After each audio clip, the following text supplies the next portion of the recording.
Ay,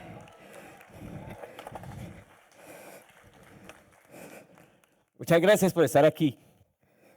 No saben lo bonito que es escuchar. Escuchar realmente salva vidas. Y de todo corazón, gracias por estar en este lugar. Ahora, quiero que imaginen esta escena. Ocurrió a 10.000 kilómetros de aquí. Estaba yo en una ciudad que se llama Stavropol, en Rusia. Miren que yo no hablo ruso. Nunca había salido del país. Y lo que sé en inglés es la cosa más básica que ustedes se puedan imaginar. Pero había una cosa. En esa plaza, que es la Plaza Lenin, creo que a mi alrededor no había nadie que hablara español. Pero allí ocurrió algo interesante. Yo decidí hacer lo que hago bien y lo que me gusta hacer en cualquier parte del mundo. Así que tomo mi patineta y empiezo a andar. Al principio, algo básico, pero después se puede tornar en algo más complicado. Pero la cuestión fue la siguiente. Al poco tiempo, estaba rodeado por jóvenes. No me preguntaban quién soy ni de dónde vengo. Solamente aplaudían, se subían en sus tablas y empezaban a compartir. Empezamos a comunicarnos con gestos, con miradas, tal vez con trucos, con intentos fallidos y, ¿por qué no?, algunas caídas. Empezamos a compartir sin palabras lo que todos sentíamos en el corazón, sin utilizar una red de apoyo, sin tener un lenguaje común. Pero ahí ocurrió algo grandioso. Pues la patineta se convirtió en ese puente. El movimiento se convirtió en un discurso potente, pero poderse quedar en equilibrio fue la traducción a todo esto. Ahí comprendimos algo muy poderoso, y es que el skateboarding es un idioma sin acento, una expresión de movimiento, una expresión que dice y enseña más cuando el corazón y el espíritu se conectan realmente con este objeto. Pero mi historia no empieza allí. Ustedes se preguntarán, ¿pero qué hacía yo en Rusia? Mi historia comienza 10.000 kilómetros más para acá, en las laderas de Bucaramanga, en un barrio que se llama Albania. ¿Sí lo conocen, público? Bien. Para los que no lo conozcan, eran los años 80. La violencia impactaba las ciudades, impactaba los barrios. El barrio Albania en ese entonces, calles empinadas, muy pocas oportunidades y mucha vida pasando rápido. Ahí comprendimos algo también muy importante, que el skateboarding nos puede sacar de esa cadena. Para mí el skateboarding era ese mundo, era la luz al final del camino, era un escape. El skateboarding en ese momento no era considerado un deporte y mucho menos estaba en el imaginario que se iba a convertir en un deporte olímpico. Pero para mí era todo. Mira, recuerdo con mucha exactitud la primera tabla que yo conocí. No fue una tabla como estas, no fue una tabla profesional. La primera tabla que yo conocí se la vi hacer a un primo. Él la creó. En esos 80 estaban muy de moda los patines de 4 llantas. Entonces lo que hace mi primo es partir esos patines, colocar esas llanticas, un pedazo de madera, y ahí nació la primera tabla que yo vi. A los 7 años, créame, eso es más que suficiente. La primera tabla profesional me la regaló mi mamá. Y créame, fue regalo con la mejor buena voluntad del mundo, porque hubo un esfuerzo muy grande para hacerlo. Y yo creo que ni mi mamá ni yo nos imaginamos a dónde nos iba a llevar ese regalo. Recuerdo con claridad el primer truco. Un día salí yo de la biblioteca de Gabriel Turbay y vi que unos chicos estaban empezando a saltarse las gradas que quedan ahí mismo abajito de la iglesia. Pero yo no entendía cómo esa patineta no se les despegaba de los pies. Para mí era algo como si fuera una magia, como una especie de milagro dominar, sí, el aire. Entonces, ¿qué hice yo? Llegué a mi casa, cerré la puerta y coloqué un tapetico muy parecido a este, buscando que la tabla no se moviera, buscando una estabilidad. Y empecé a replicar ese movimiento.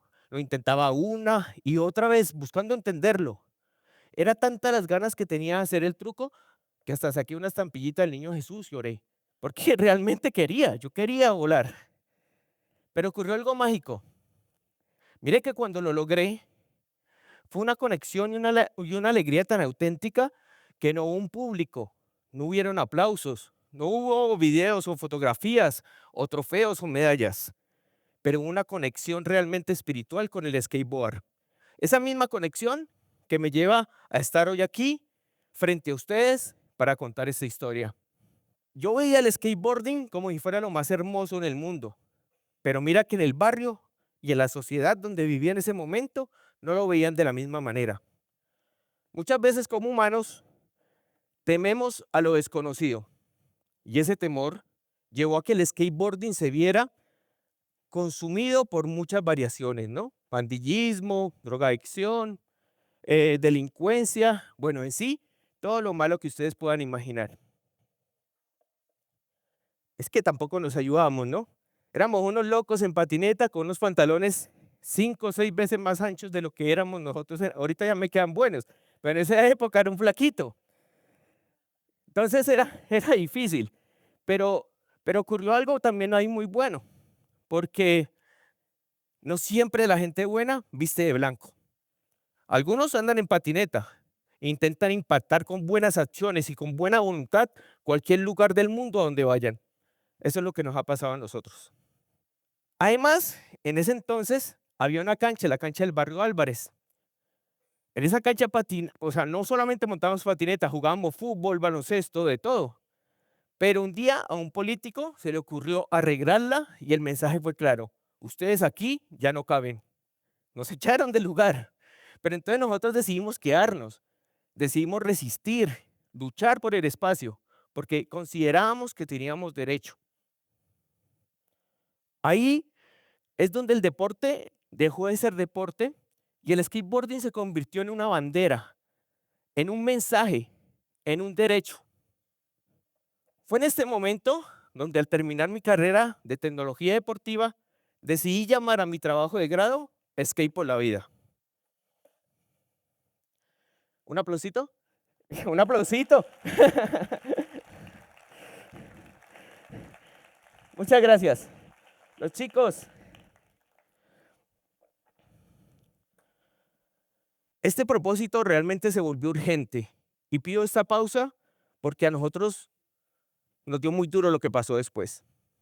Un amigo muy cercano fue asesinado en el único skatepark que había en la ciudad de Bucaramanga.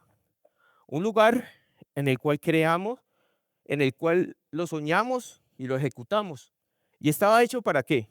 Para la vida, para el deporte, para muchas cosas buenas, pero en un momento se transformó en todo lo contrario, en algo oscuro, en algo con mucho de pronto negación, en algo prohibido. Pero ocurrió otra vez lo que siempre ocurre con estos deportes. Volvimos a intentarlo. Bajamos al barrio cuando vimos a unos chicos intentar bajarse esas rampas, intentar preguntarse, así como yo me preguntaba cómo hago el movimiento, nos dimos cuenta que no podíamos irnos de ese barrio, que teníamos que seguir. Ahí fue cuando empezamos y creamos con un amigo, con Felipe, creamos la escuela Skate por la Vida. No pedimos de pronto inscripción ni pedimos requisitos, solamente esa buena voluntad que trae realmente el perdón y el olvido. Era como pasar la página, escribir en un papelito en blanco una nueva historia. Recuerdo muy bien que cuando llegamos al barrio no lo impactamos solamente con patineta, buscábamos cambiar toda la estructura del barrio. Buscábamos que esas personas realmente tuvieran algo en qué creer, un motivo para que se aferraran a la vida. Ahora les comento, actualmente estoy estudiando filosofía en la Universidad Industrial de Santander. Y cuando la gente me pregunta, pero profe, ¿qué tiene que ver la filosofía con el skateboarding? ¿Qué es eso? Al principio yo creía que nada, pero en realidad tiene mucho que ver. Cuando yo estaba estudiando el pensamiento estoico, me di cuenta de algo muy claro. Para los estoicos, la vida se divide en dos partes, lo que controlo y aquello que no puedo controlar. Eso en el skateboarding se aprende de manera muy rápida. Pues nosotros no controlamos el clima, no controlamos el piso, no controlamos la caída, no controlamos la mirada que juzga del otro y no controlábamos en ese tiempo la represión policial. Pero había una cosa que podíamos controlar y era cómo nosotros respondíamos a todo este mundo de situaciones. Era cómo no nos dejamos quitar la valiosa paz que hay entre cada persona, la que lleva en el interior. Hoy les digo, esa paz interior, hay personas que la intentan robar, pero el objetivo, tanto en el skate como en la vida, es dejar que esa paz nunca salga, siempre esté con nosotros. Nunca, nunca podemos dejar que alguien nos robe la paz. Ya por la escuela han pasado de 800, 900 a 1000 jóvenes. Realmente los números no importan. Lo realmente importante acá es entender que si uno solo de esos chicos, miran, amigos, si uno solo de esos chicos se salva, eso es suficiente para nosotros. Y que esa emoción en la práctica, que ese gracias realmente, como ese gracias profesor por cambiar mi vida, gracias profesor por escucharme, gracias profesor por ser un apoyo para mí.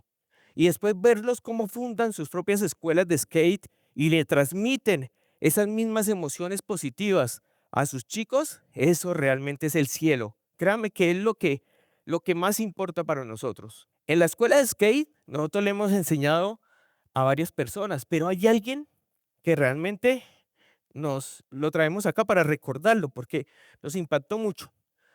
Era un niño invidente. Por su condición, no podía trasladarse a partes muy lejos de la ciudad de Bucaramanga. Así que trabajamos con él donde queda el Consejo.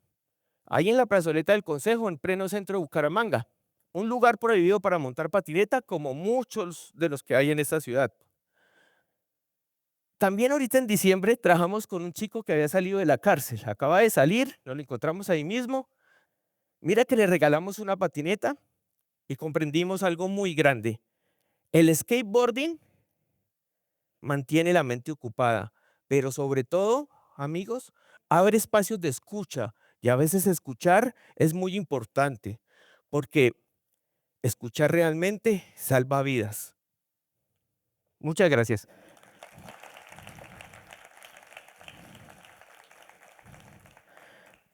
Pero ahora quiero que volvamos donde todo este cuento empezó, a esa Plaza Lenin, allá en Stravopol, en Rusia.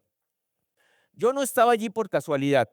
Había viajado desde tan lejos para obtener el reconocimiento del Premio Laureado Internacional Cardo. Un reconocimiento a los deportistas extremos, a las culturas alternativas. Un reconocimiento que se lo dan de pronto a los movimientos que hacen algo con su deporte para la paz del mundo.